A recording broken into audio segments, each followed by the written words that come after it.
মাত্র ৩০ সেকেন্ডের একটি আমল যা রাসূল সাল্লাল্লাহু আলাইহি ওয়াসাল্লাম বলেছেন, এটি নিয়মিত করলে জান্নাতে প্রবেশের পথে মৃত্যু ছাড়া আর কোনো বাধা থাকে না। জানেন সেই আমলটি কি? আসসালামু আলাইকুম ওয়া রাহমাতুল্লাহি ওয়া বারাকাতুহু। রাসূলুল্লাহ সাল্লাল্লাহু আলাইহি ওয়াসাল্লাম বলেছেন, যে ব্যক্তি প্রত্যেক ফরজ সালাতের পর আয়াতুল কুরসি পাঠ করবে, তার জান্নাতে প্রবেশের পথে মৃত্যু ছাড়া আর কোনো বাধা থাকবে না। তাই আজ থেকেই সংকল্প করুন, প্রত্যেক ফরজ নামাজের পর সালাম ফেরানোর পর একবার আয়াতুল কুরসি পড়বেন। এই ছোট্ট আমলে হতে পারে জান্নাতের পথে আপনার জন্য একটি মহামূল্যবান নেক আমল।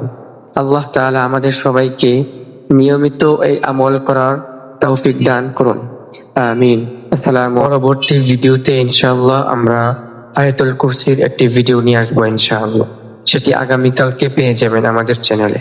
আসসালামু আলাইকুম ওয়া রাহমাতুল্লাহি ওয়া বারাকাতুহু।